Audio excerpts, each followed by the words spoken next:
के सामने लिखा हुआ है समकोण त्रिभुज ए बी सी में कोण बी बराबर 90 डिग्री। यदि डी भुजा बी सी का मध्य बिंदु है तो सिद्ध कीजिए कि ए सी स्क्वायर बराबर 4AD square minus 3AB square. हम सबसे पहले क्या काम करेंगे, लिखेंगे ऐसे दिया है, क्या दिया है, त्रिभुज ए बी सी, एक त्रिभुज दिया है ए बी सी और सिद्ध क्या करना है आपको,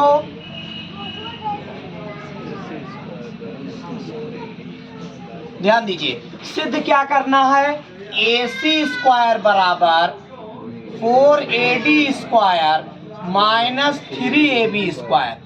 सबसे पहले हम एक त्रिभुज ऐसे बना लेते हैं, सभी बच्चे बोर्ड पर देखेंगे, ए बी और सी। हमारे सवाल ने कहा कोण बी 90 डिग्री है, यहाँ 90 डिग्री बना देता हूँ। उसके बाद डी भुजा बी सी का मध्य बिंदु है, डी जो है वो भुजा बी सी का मध्य बिंदु है, यानी यहाँ से इसको ऐसे मिला देते हैं। अब ध्यान देंगे, देखिए आपके इस त्रिभुज में अगर इस भुजा को हटा दिया जाए तो एक कर्ण बन रहा है, क्या, AC। अगर हम इस तरह लिखें त्रिभुज ए बी सी में, यानी बड़े वाले त्रिभुज में, अगर बड़े वाले त्रिभुज में हम काम करेंगे तो पाइथागोरस प्रमेय लगाएंगे तो AC स्क्वायर बराबर क्या लिखेंगे, BC square plus AB square.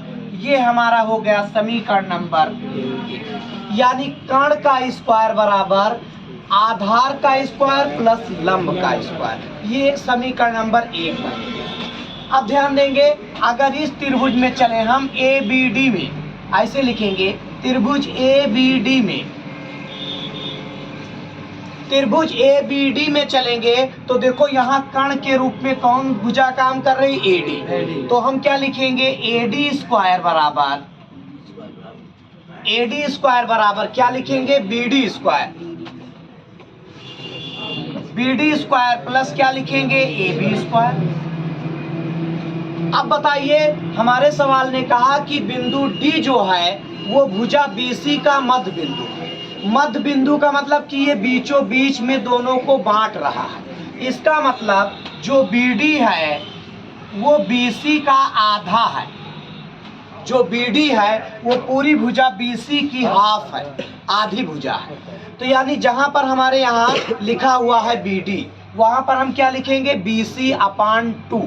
इस तरह लिखेंगे हम AD स्क्वायर बराबर BD के जगह पर BC/2 का स्क्वायर प्लस क्या लिखेंगे, AB स्क्वायर, यानी लिखेंगे BC स्क्वायर बटा 2 का स्क्वायर कितना होगा, 4 से गुणा कर देंगे, BC square plus 4AB square और बटा कितना हो जाएगा, 4AD स्क्वायर। 4 से गुणा कर देंगे, 4AD स्क्वायर बराबर लिखेंगे BC square plus 4AB square. इसका नाम समीकरण नंबर 2 देंगे। एक बार फिर से पूरी बात को समझेंगे तब आगे काम करेंगे।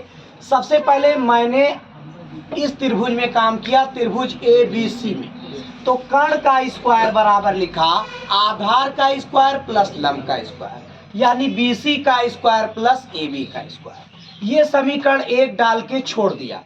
उसके बाद A से D को जब हमने मिलाया तो ये एक त्रिभुज बन गया, ये वाला त्रिभुज, ये त्रिभुज।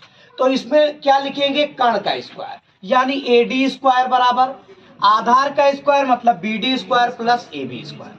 अब हम लिखेंगे, चूंकि जो BD है वो BC का आधा है, तो हम लिखेंगे BD equal to half BC, यानी BC/2। अब अपने समीकरण में जहां BD लिखा था वहां लिख दिया BC/2 का होल स्क्वायर। अब BC स्क्वायर और 2 दूनी 4 से क्रॉस मल्टीप्लाई कराया ताकि हर बराबर हो। अब 4 से इधर भी गुणा करा दिया तो 4AD square equal to BC square plus 4AB square. ये समीकरण नंबर 2 बन गया। अब हम लिखेंगे समीकरण 1 में से 2 को घटाने पर,